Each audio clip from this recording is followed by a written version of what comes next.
Hi there. Today I'm going to give you just a very quick overview of the MPA Workforce Study. So if you have been asked to fill this out by somebody or you want to fill this out for your marine protected area, here I'm just going to give you a quick run through of the survey so that when you go to fill it out, you can be super efficient and you'll know what to expect.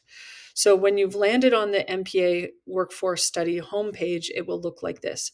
You can click on any of these green links that will take you to more information. Here's a quick overview of what this survey entails. So there's 4 parts. First is identifying which marine protected area you're answering for. The second is 4 simple questions around that marine protected area. Then a little bit more about you and tell us more. So there's 2 optional questions at the very end. So once you're good with all of this, you can click Let's Begin.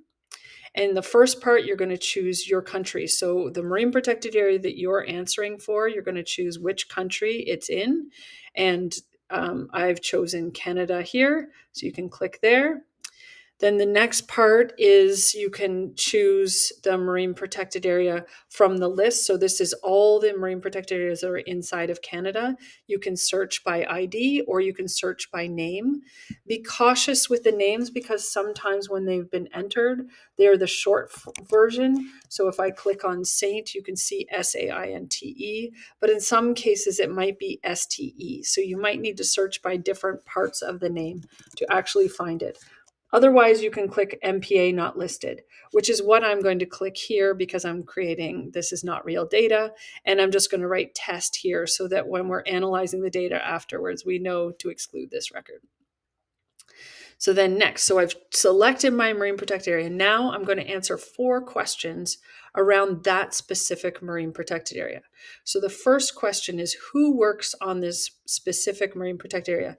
Here we're wanting to know what the total number of people are and per role. So you can think through all these different roles, if they're managers, if they're rangers or guardians, if they're support staff, education and outreach, collecting and analyzing data or other. And here there's a calculator. So as you add one person into a leadership role, one person into a site or ranger role, it will continuously be adding that up down here for you. So in here, you want to think if it's complex, if you've got somebody who's responsible for 2 marine protected areas, and they're only spending half their time on this specific marine protected area, you might make them a 0.5. If they're splitting their time between 4 marine protected areas, you might make it 0.25. And again, as you add that up, it will continuously change. So you're just thinking about the people working in that marine protected area, and it will create that sum. So in this case, 1.75 people working as full-time equivalents in this marine protected area. The bottom here, I can say, I can confirm that this is the actual number, this is an estimate, or I don't really know. And I can add a comment and go from there. So really, if there's something you want to share with us as we're analyzing these data that we can contemplate, then please do that there. Question 2 asks about the technologies that are being used to add capacity to the workforce in that specific marine protected area. So here, we're not asking about how many or how much of each, but you can just click those and you can add other and you can add a comment. So really think through all the technologies that are being used, because this is not only important for understanding what technologies are needed to add capacity, but also as we're growing the MPA workforce, which skills are needed to operate those different technologies.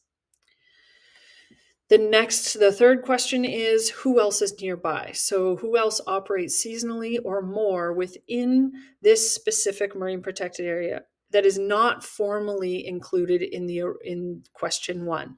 So you can add fishers, divers, surfers, boaters, and you can specify which of each, and you can even add other. So we just are providing those as examples to make it easy for you.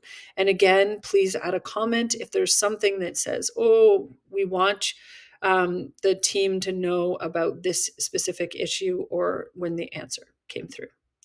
Okay, so then question 4, is there anything else that we need to know? So it's pretty simple. You've chosen your marine protected area. You've answered these 4 questions. Here again, you're trying to tell us, is there anything we should know about the MPA workforce? Then there's a few questions about you to either reach out to you to ask further questions, or in the case of us getting multiple responses, which has actually already happened, where we get multiple responses for the same marine protected area and they have different numbers, then we can start to tweak and start to figure out why those different answers, because you may be in different departments and see the workforce as slightly different. And so, yeah, so that's all here, and how we can acknowledge you. So when we produce a report, if you want to be acknowledged, how do you want to be acknowledged? That's there. And then it's a thank you. So now the survey around that specific marine protected area is completed. But the last part, these are optional, is to provide any referrals. So if there's anyone you think we should talk to, either for that specific marine protected area or adjacent ones or anywhere else, that will give us additional data for other marine protected areas or other workforce dimensions, that would be great.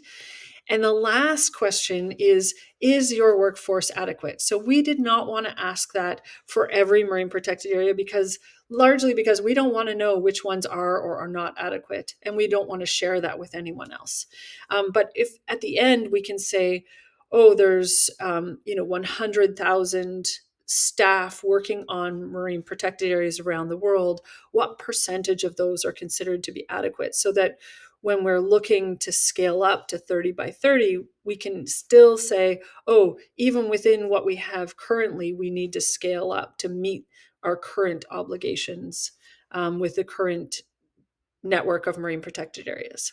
And then that's it. If you want to fill it out for a second MPA, that would be great. So again, there's 16,000 marine protected areas listed, and we would love to get all of them. So even if there's 0 staff, those are the ones that are going to be easiest to fill out.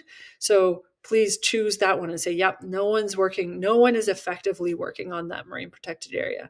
And getting all those zeros and then getting those with staff is the ideal case.